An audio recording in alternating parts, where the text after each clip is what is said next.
Well, what's up, Journey students? If we haven't had the opportunity to meet before, my name is Carl Mohr, and I have the privilege of serving as the student coordinator on our Deltona location. And we're going to be continuing on in 40 days. We are in week 4, and we're talking about the hunger to satisfy. But I'll kind of want to paint a picture at the start of this and ask a question. Have you ever been shopping on Amazon, and you've been searching and searching and searching, and you finally find something that you really like? Maybe you're looking for a new pair of shoes or some makeup to replace the ones that are now empty, or even a brand new pair of headphones because your old headphones broke. You finally find the perfect ones. It has amazing reviews. It says that it lasts a long time and it's exactly the very thing that you're looking for, but maybe it's actually not available on Prime. Maybe it actually says it's gonna take weeks and even months to arrive, and so you keep on looking and you see one that's cheaper. You look at the reviews on the one that's cheaper, and they say that the sound quality on the headphones aren't that great, or the makeup ends up burning your eyes, or the shoes don't last longer than a month, but you see the cheaper option, and it also says that it'll be here overnight. It'll be here at 8 a.m. See, there's a good option that might be worth waiting for, but there's bad option with terrible reviews, but it'll be here tomorrow. See, a lot of things in our life end up like this, that we want this fulfillment now. We chase what's quick and what's easy and what's available, but just like this cheap Amazon product, these things don't last. And they don't always satisfy initially the desire in which we had for them. And so tonight I want to talk about what happens when we end up trading something. We end up trading God's best for something that's temporary. Something that will actually never truly satisfy you. And to do that, I want to look at a guy named Esau. And he ends up making one of the worst trades in all of history. And I'm not talking about what the Mavs did to Luka. I'm talking about the possible worst trade in all of history. And so we're going to flip over to Genesis chapter 25. And I'm going to set the scene real quick, just giving a little context. Esau and Jacob, they're twin brothers. So they're twin brothers, but obviously one of them has to be born first. So Esau was born first, so he's given what is such a big deal in Genesis is called a birthright. He's given a birthright, and it gives him a couple of things, advantages over his brother and the rest of his family. He gets double portions of his father's inheritance when his father ends up passing away. He gets a position of authority. Ultimately, he gets to represent the family as the man of the house. And also, and the most important part, he gets a special blessing from God. And so, all of this is an inheritance that's given to him just because he was born before his brother, his twin brother. And so we pick up chapter 25, verse 29. It says this: once Jacob was cooking stew, Esau came in the field and he was exhausted. We read earlier that he was actually out hunting for food. And so he's coming back empty-handed. So he spent his day looking and trying to get food, finding nothing, and coming home starving more than he was before. And he comes home, and verse 30, Esau says to Jacob, hey, let me get some of that red stew, for I'm exhausted. And so for this reason, Esau was also given the name Edom, which means red, for this red stew. Imagine that. He makes one of the worst decisions of his life, and he gets a nickname for it. We pick up though, verse 31, it says this: Jacob, sell me your birthright now. Jacob tells Esau, I want your birthright. You get this stew, give me your birthright. And Esau says, I'm about to die. Of what use is this birthright to me anyway? And so Esau ends up using this word that we read in Hebrew called Mohr. And what this word actually translates to in English is the word die or death. But it's not always just a literal word. It can be taken in a literal sense, but most often this word actually can be used in a figurative sense. And so this word Mohr, it's used to describe death in a figurative sense, the feeling of death, the feeling of I'm going to die. It's like when you go on a very long run, or you have one of the toughest workouts you've had in a very long time. Maybe you just got back in the gym recently and you haven't been eating healthy, and then you try and push your body too far. That same feeling of I've overdone it and my body's breaking down and you even sometimes say it to yourselves, I'm gonna die. This pain's unbearable, I'm gonna die. That's what Esau's feeling here. He's feeling this feeling from his hunger that I'm going to die if I don't get food now. And so verse 33, Jacob says, swear to me right now. Give me your birthright. So Esau, he swore to him and he sold his birthright to Jacob. And then Jacob gave Esau the bread and the stew, and he ate and he drank and he rose and he went away. And thus Esau ended up despising his birthright. So he traded his birthright, the greatest blessing he could have ever had his entire life. He traded his birthright for a bowl of stew. See, Esau's problem here wasn't just that he was hungry. The problem was that he wanted immediate satisfaction. He wanted to quench the hunger that he was feeling, so much so that he wanted it more than God's blessing. And think about that. He traded something eternal, something that would last forever. He traded something eternal, a blessing from God, for something that's temporary that he would regret within minutes. And we look at this and we kind of chuckle and we laugh about this story thinking, I could never do something as stupid as this. But the reality is, if we actually take a step and we look at ourselves, we do this so often. We do this almost every single day, that we trade something, a blessing from God, for momentary satisfaction. And just like Esau, we trade that for God's plan, God's blessing upon our life for quick satisfaction, that we don't actually want to wait for the right person. So what ends up happening is we lower our standards and we jump into a relationship that we know is going to be unhealthy and that's going to push the boundaries that we had set in place, but we want to feel that connection with someone. Or we work so hard, but we don't want to work too hard because that's hard work and hard work is tiring. And so we start taking shortcuts and we lie and we compromise our integrity. And as long as it results in the success, who cares how I got the success, right?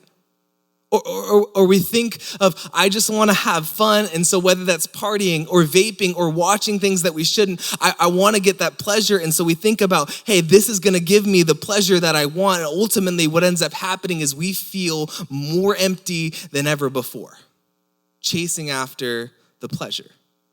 We trade things, worldly pleasures, and we end up feeling the same way Esau does in this story, despising the pleasure that we were chasing after because we needed the satisfaction in the moment. In a moment, Esau feels as if he's dying of hunger and feels his only option to satisfy the craving within his stomach is he's got to get this stew and the bread that his brother had made, no matter the cost, even if it is selling away himself to get it, selling away the blessings that God had promised him to get it. But afterwards, what happens is we often feel, all of us reading the story thousands of years later, I could never be so stupid to give up such a thing as valuable as that for something that would only satisfy me for a moment. But then we realize we all have. That we all have given up ourselves, our soul, for something as minute, whatever sin you can think of in the moment. We've given ourselves over to sin and we've turned away from God and the blessing that he has for us. It's what I like to call the Amazon effect that we're seeing, that God's plan seems so far away and so distant, and I don't know when it's actually coming, and so I can't be patient. I can't wait for what God has for me. So instead, I want something easier, and I want something that's available right now, and so I'm willing to trade whatever God had for me in the future for what I can get right now. And the problem is we realize that it doesn't last. That when we trade this immediate thing, we trade for this immediate satisfaction, we realize it doesn't last. Esau was hungry again. That stew wasn't some amazing, perfect stew that lasted and he would never have to eat again. Esau was hungry again in a few hours. And so he realized that stew wouldn't last, but the consequences of his decision in selling his birthright would for the rest of his life. See, temporary satisfaction, it always fades. The relationship that you thought would fix everything, it doesn't. The achievement that you worked so hard to get to and to achieve, it's not enough. The thing that you saved all your money up to buy and now you have nothing and you hope that it would make you happy, eventually you're gonna get bored with it. Temporary satisfaction, it ends up leaving you empty. Esau lost something far greater than what he gained. The value wasn't even close. And in fact, if we read over in Hebrews 12, what it tells us is that after Esau gave up his birthright, he ended up going to his father and getting down on his knees, and he started crying and begging for it back. But his father told him it was too late. You made a choice, and now you're stuck with the consequences of your choice. Jacob now has the birthright, and you're stuck. You had something and you sold it. You have to live with the consequences of your actions. So when we chase things that aren't Jesus, we end up leaving ourselves emptier than ever before. Because sin, what it does is it promises satisfaction, but it only ever delivers regret. Sin promises satisfaction, but it only ever delivers regret. No matter how good it sounds or how you feel in the moment or the thing that you remember, the choice that you have now, I beg you, ask yourself, is this sin worth separating myself from God? Is this sin worth sacrificing my relationship with a heavenly Father? The world's gonna continue to promise you fulfillment, that if you just had this, you would finally feel satisfied, you will finally feel loved, you'll finally feel whole. But it always delivers the same thing. Emptiness, nothingness. You feel even worse than when the desire first started in you. That pursuing wealth or people or material possessions, they often entice us with this promise of happiness and fulfillment, and you're gonna be loved and you're gonna be cared for and you're gonna finally have financial security and you're gonna be taken care of and you're never gonna have to worry about anything. And ultimately what ends up happening is the people that get these things is there's a void within inside of them and they can never truly satisfy the deeper inner needs that God created within inside you, leaving you more empty before. See, the feelings here aren't the issue. The desires that are created within you aren't the issue. God has desired you. God has created you with certain desires that you need satisfied, right? That you want to fill these with something, and that's what you're searching after, that if I finally get this, I'm gonna be filled with happiness. But oftentimes you're not looking for satisfaction and happiness, and instead you're looking for joy. Joy doesn't come from a new pair of AirPods. Joy comes from Jesus alone. That there's no one person that you can put your trust in a relationship and hoping that they're gonna fill the God-sized hole within your heart. In fact, there's no amount of creation that can fill in the part of yourself that the Creator made for himself. No amount of his creation can fill the spot that God left for himself. No matter how many people, no matter how many things, no matter what you get, it will never fill the hole that God left in himself to have a relationship with you. Your heart was designed for that. God designed you for a relationship. So when you try and fill that with anything, that's where that empty feeling comes from. That only Jesus gives real and lasting satisfaction. Jesus says it this way in John chapter 6, verse 35, that I am the bread of life, that whoever comes to me will never grow hungry, and whoever believes in me will never be thirsty. And there's someone in this room saying, hey, I thought I believe in Jesus, but I'm hungry. I'm kind of even hungry right now. Like, you've been talking for a while, and I really need to get some food. I didn't eat before I came to students tonight. See, Jesus isn't talking about a physical hunger here or a physical thirst here.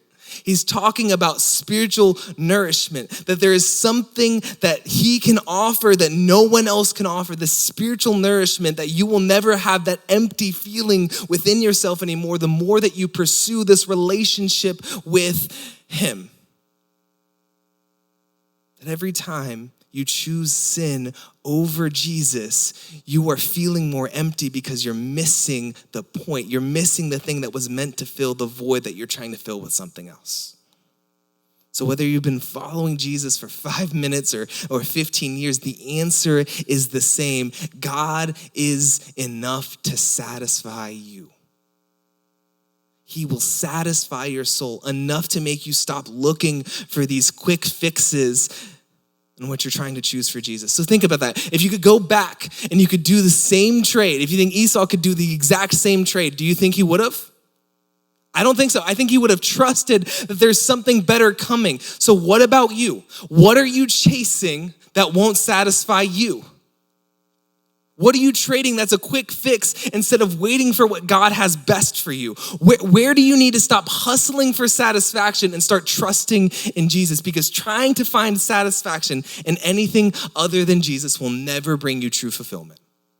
So I want to challenge you with 3 things to stop settling for this quick satisfaction and to start trusting that Jesus is enough for you. First thing is I want you to be honest with yourself. What are you chasing that isn't true? What are you chasing, hoping that's going to fill you, but it doesn't? The second thing is I want you to give it up. Truthfully, give it up. Let go of what's temporary and trust that God's plan is better. Take a moment and say, God, I trust you more than I trust this thing. I care about you more than I care about this thing. And the third thing is I want you to pursue Jesus in it. Spend time with him. Read his words. You have to fill the emptiness of whatever you're leaving behind with Jesus in order to actually fill it. You can't just leave the thing behind and expect Jesus to then just do a miracle. You have to take the effort and say, Jesus, I want the relationship with you, so fill me. Do something in me. Get rid of this empty desire within my heart and allow me to have a relationship with you that's promising and fruitful and fulfilling. You guys pray with me?